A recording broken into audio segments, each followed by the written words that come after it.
there's a way in which both parties now are just vehicles for checking off lists that they've just been holding in their hand for decades. The Democrats have had them since the mid-'60s, the Republicans since the mid-'80s. Everybody's kind of forgotten how we ended up with this list and why. We just know we got to get it done, and that's counterproductive for both parties.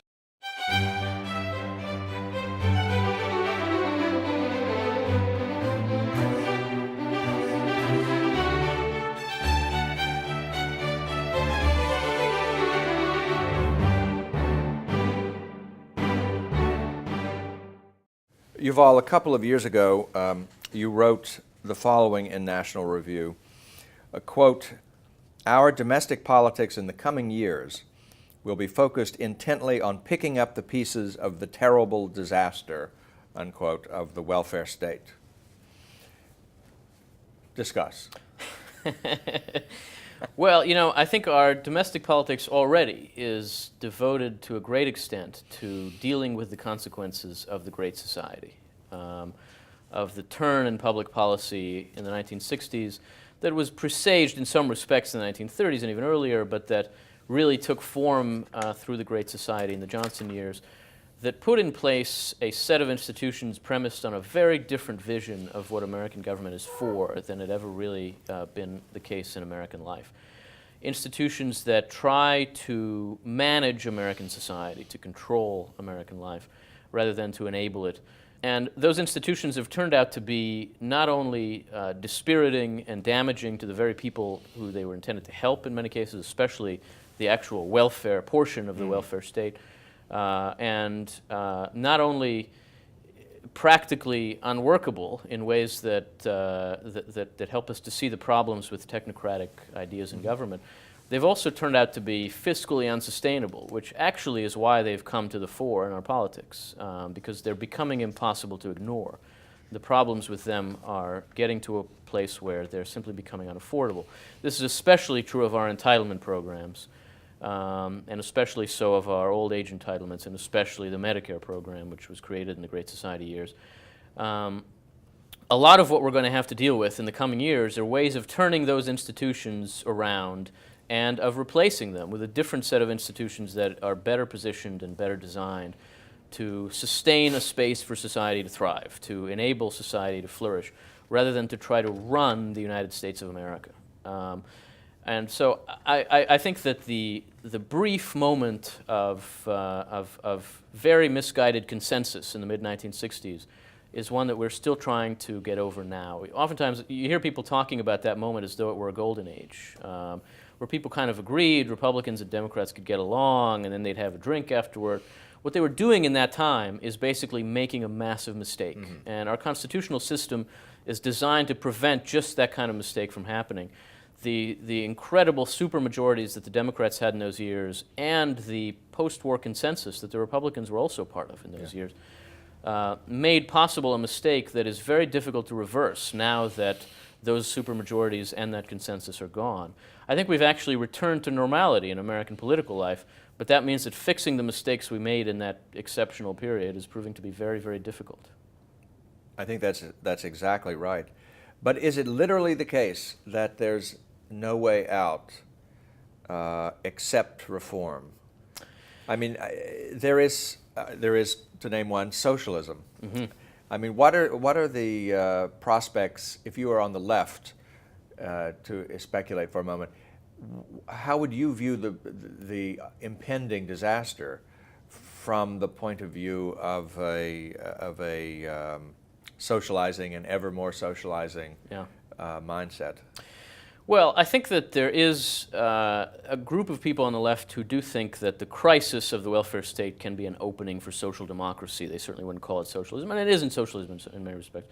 But for more and more government involvement in our economic life and in our private lives, for this kind of combination of economic collectivism and moral individualism that amounts to the left's worldview at this point.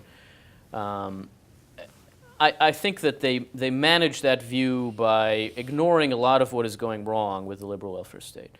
The left today is in much worse intellectual trouble than the right.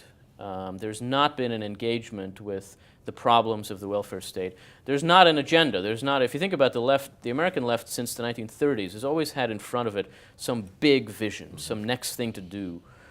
It would not be easy to say what that looks like now. Maybe it's universal preschool, but that's, that's minuscule by definition. What the next progressive candidate for office, for the presidency, say, is going to have to run on is not easy to say. And a lot of it would have to involve doubling down on things that the public believes not to be working. So I think they're in very great trouble, and they haven't come to terms with that fact.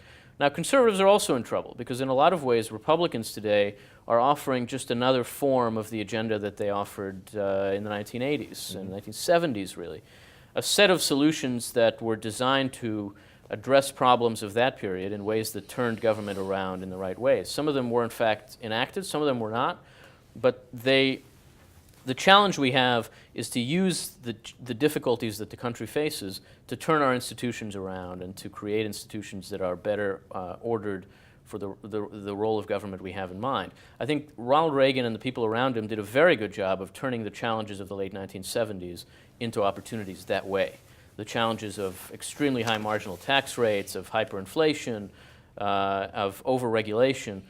But today we face different challenges. I wouldn't say that, that high marginal tax rates are high among the challenges we face. It would be nice to have them lowered, but you wouldn't put them very high on the challenges that a middle-class family faces. Hyperinflation just isn't a fact now. Certainly deregulation can help us a lot, but not in the industries and not in the ways that we're used to thinking about. Conservatives need to think about how to apply our principles to today's challenges, because that's the way both to get the public to see us as a constructive force and to actually make changes that would turn things in the right direction. And so I think what we need to be doing, and what National Affairs tries to do, and what I think more and more people are trying to do on the right, is to apply those same principles to a new set of problems, to a new set of challenges that face American families. And that results in a different policy agenda, in a different agenda of reform that's moved by the same ends as Reagan's was, but that involves different means, because we are living in a different time. There's a way in which both parties now are just vehicles for checking off lists that they've just been holding in their hand for decades. The Democrats have had them since the mid-'60s, the Republicans since the mid-'80s. Everybody's kind of forgotten how we ended up with this list and why. We just know we got to get it done, and that's counterproductive for both parties. Is one can understand who comes out for a Tea Party rally. Who comes out for a Reform Conservative rally? Well, we don't really do rallies, I would say it should be the same people. I don't see what people are calling Reform Conservatism. I think of it as just applied conservatism, and I don't see it as in tension with the Tea Party. I don't think that it's an answer to the Tea Party. On the contrary, I think it's an answer to the same problems that the Tea Party is trying to speak to, but an answer that tries to look to policy means to address some of the problems. So in some respects, it's an extension of the Tea Party. In other respects, it's a step that tries to use public policy to deal with some of the problems. The problems are not just problems with the left. They're not just the growth of the state.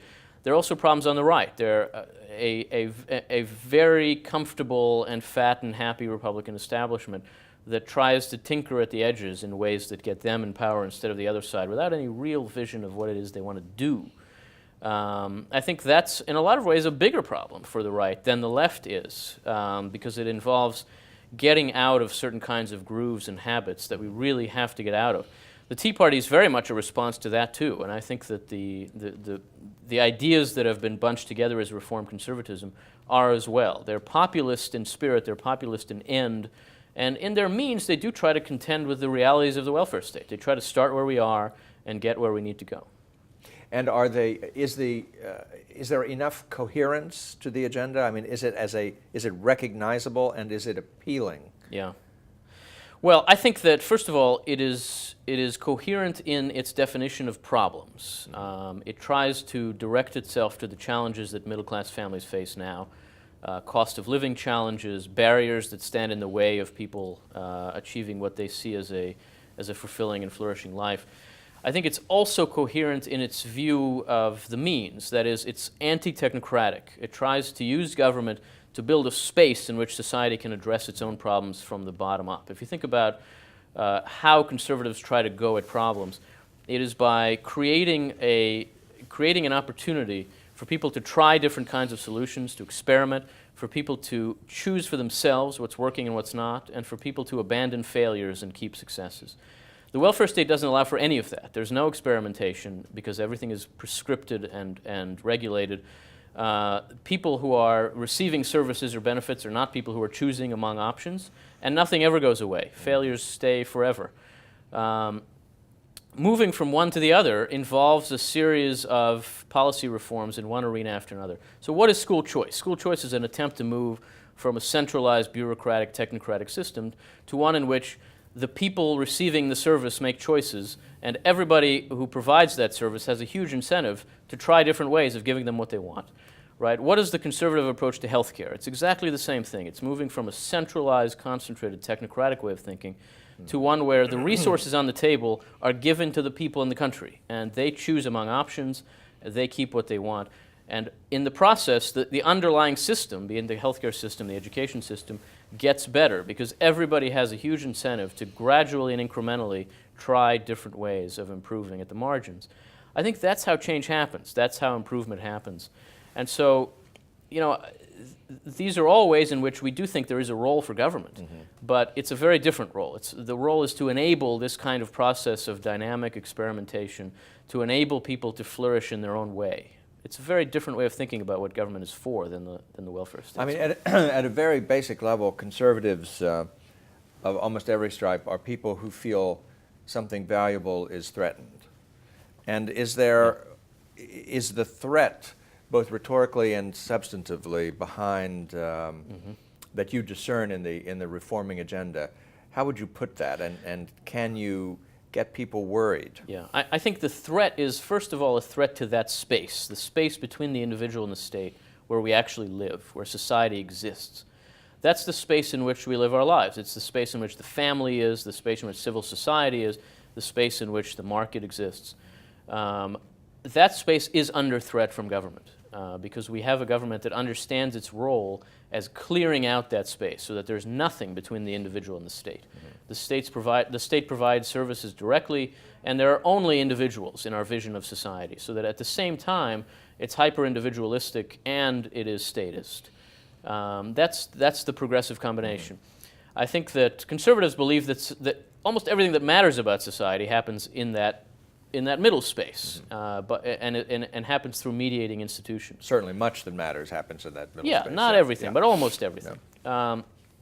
And so that space being under threat is what sort of gets us out of bed, because that means that the core of the American way of life really is in danger.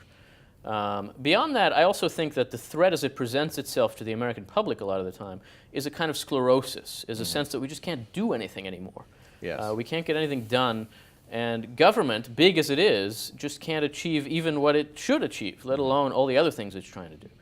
And that is a result of the same set of factors. It's again a result of an overactive, hyperactive federal government and in some respects even state and local governments that have an exaggerated view of their own purpose, an exaggerated view of their own capacity. I think that what the reformers on the right are trying to offer is an answer to both those problems, is to say we could do a lot more if we allowed more to get done in that space, including what we expect of government. If we allowed the problems that the welfare system exists to solve to be addressed by putting resources in that space and allowing civil society institutions together with public institutions to work to address the problems people have from the bottom up, one by one, it's just more likely to work, quite apart from it being better connected to the principles of American life and government. Well, Yuval, we shall look forward to more from you, and we'll be watching the success of the reform agenda going forward. And in the meantime, let me thank you for appearing on The American Mind, and thank you, ladies and gentlemen. Thank you.